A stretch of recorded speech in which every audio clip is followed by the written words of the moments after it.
대인관계 때문에 더 힘들면 안 되니까 스트레스를 조금 덜 받을 수 있는 대화법에 대해서 오늘 저희가 얘기를 해보려고 합니다. 첫 번째 방법은 어떤 불만에 대해서 표현을 할 때 안녕하세요. 안녕하세요. 내부자들입니다. 이제 곧 추석이죠. 네, 사실 오랜만에 가족들을 만나고 친척들도 많이 만날 수 있는, 어떻게 보면 즐겁게 보낼 수 있는 날인데 그렇지 않은 경우도 많습니다.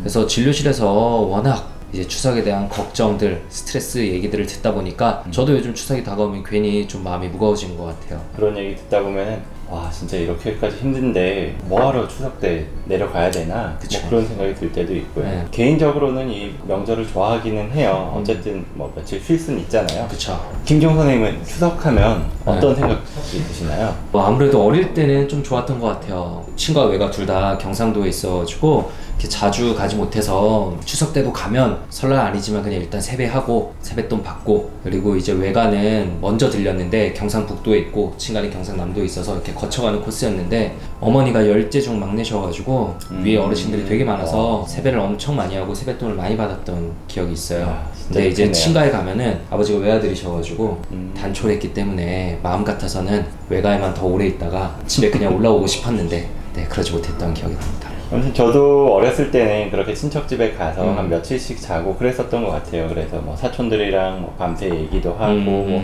무서운 얘기하면은 뭐 밤에 잠도 잘 못 자고 맞아. 막 이러기도 하고 네. 그랬었는데, 요즘은 이제 차례 지내는 날만 하루만 갔다 오거든요. 그러다 보니까 좀 멀어진 것 같고 약간 좀 어색하기도 하고 그런 느낌이 느껴지고요. 저는 개인적으로는 기억나는 추석이 인턴 할 때였어요. 그때 추석 때도 그렇고 설날 때도 그렇고 둘 다 당직이 끼어가지고 고향을 못 내려갔는데, 그래서 집에 전화해서 아, 이번 명절에 못 내려가게 됐다 했더니 아버지께서 그냥 괜찮아 뭐 이런 말씀도 없이 아 뭐 사회생활하면 다 그런 거다, 그렇게 배워가는 거다 해서 그렇게 말씀하셔서 아 좀 서운했던 기억이 납니다. 그래도 그때 피자를 다 같이 당직실에 넣어줬어요, 병원에서. 그쵸. 그거를 이제 같이 근무했었던 지용 형이랑 먹으면서 먹다가 전화 와서 뛰어가고 뭐 이런 거를 반복했었던 그런 기억이 납니다. 네, 그래서 거의 뭐 10년 전 얘기네요. 네, 맞아요. 네. 그래도 그땐 참 따뜻했는데. 네. 아무튼 이렇게 가족들, 친척들이 오랜만에 모이면 좀 따뜻하고 옛날에 좋았던 기억들이 떠오르기도 하지만, 또 수많은 갈등들이 쌓이고 상처받고 그것 때문에 관계가 악화되는 일들도 많죠. 진료실에서 참 많이 얘기를 듣게 되는데, 너는 요즘 좀 성적이 어떠냐, 너는 왜 학교를 그거밖에 못 가냐, 너는 왜 취직을 못 하냐, 너는 왜 연애를 못 하냐, 너는 왜 결혼을 못 하냐, 결혼하고 나면 너는 왜 아이를 안 갖냐 등의 인생에 거쳐서 끝없는 잔소리들을 듣게 되는 것 같습니다. 와, 저한테 하는 게 아닌데도 들으면서 약간 멍해지고 약간 지끈지끈거리고 올라오는 느낌이 막 네. 나는 거예요. 진짜 안 그래도 이것 때문에 내가 힘든 것들인데 내가 점수 안 나오는 것 때문에 힘들고, 뭐 얼마 전에 연인이랑 헤어져서 힘들고, 아니면은 뭐 취직이 잘 안 돼서 내가 힘든데 옆에서 이렇게 잔소리까지 하면은 진짜 화가 나서 당장이라도 그 자리를 나오고 싶잖아요. 맞아요. 옛날에는 그래서 대학병원에 있을 때는 추석 전에 그리고 추석 후에 입원하시는 분들이 꽤 계셨던 것 같아요. 진짜 많았어요. 네. 뭐 남녀노소를 불문하고 정말 많이 네. 입원을 하셨었던 것 같아요. 추석 전에는 그거에 대한 불안으로 여러 가지 신체 반응들이 발생해서 입원을 하고, 추석 후에는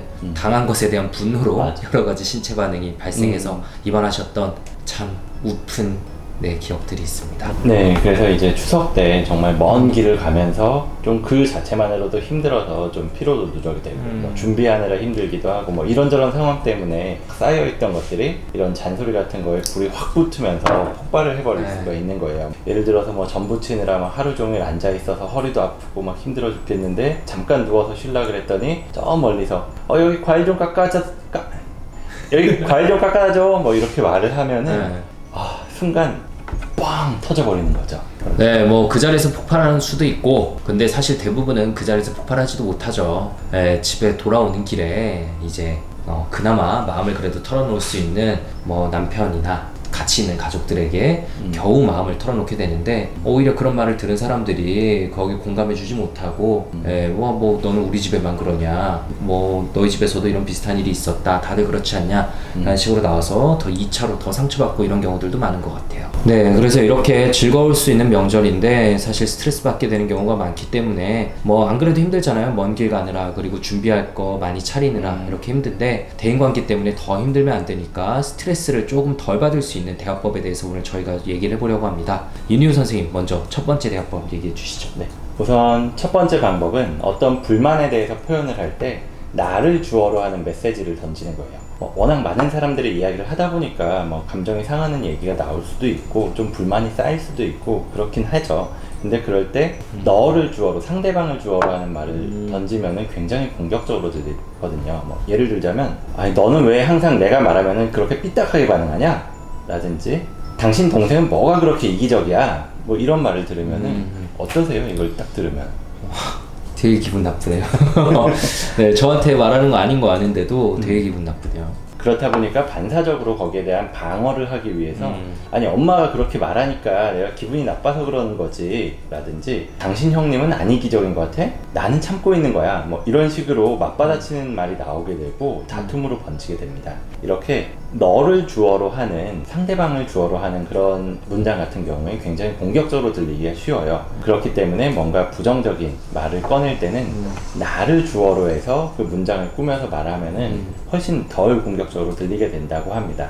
예를 들어 보자면, 내가 느끼기엔 왠지 내가 아까 말했을 때 네가 날 안 쳐다보고 TV만 보는 것 같아서 좀 속상했다 라든지, 아니면은 이건 내 생각인데 당신 동생 말이야 속이 안 좋다고 좀 누워 있었잖아. 근데 사실 나도 오랫동안 이 점프 치느라 손목도 굉장히 많이 아팠고 어머니도 허리 안 좋으셔서 앉아 계시다가 한 번씩 허리 피시고 그렇게 하시는 거 보면서 굉장히 가슴이 아팠거든. 꼭 그렇게 누워만 있었어야 됐을까?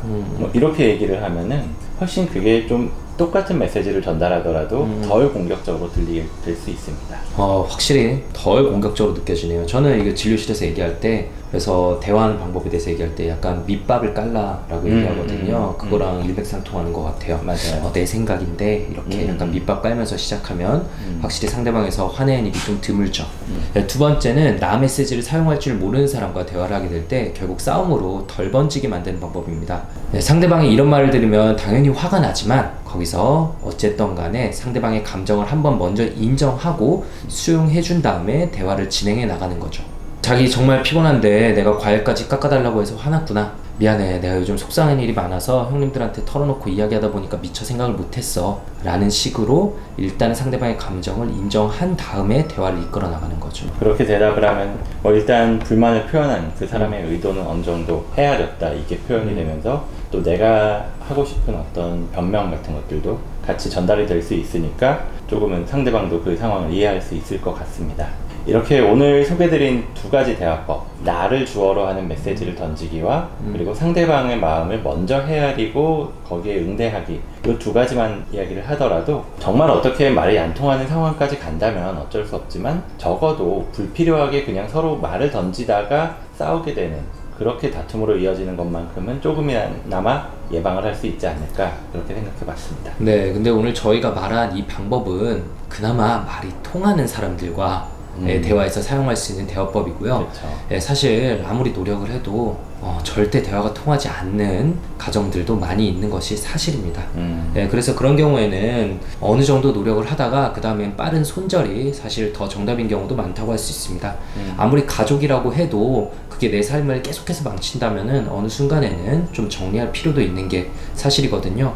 명절 때마다 공황이 쉴 틈 없이 이렇게 붐비는 것도 다 그런 이유가 있어서겠죠. 네, 다들 너무 주변의 기대에 맞추지만은 마시고 자신의 인생의 즐거운 명절을 보내셨으면 좋겠습니다. 그럼 오늘 영상도 함께 해주셔서 감사합니다. 감사합니다. 오늘 영상 조금이라도 재밌고 유익하셨다면 구독, 네, 좋아요, 댓글 쓰기, 알림 설정까지 네, 꼭 부탁드립니다. 감사합니다. 감사합니다.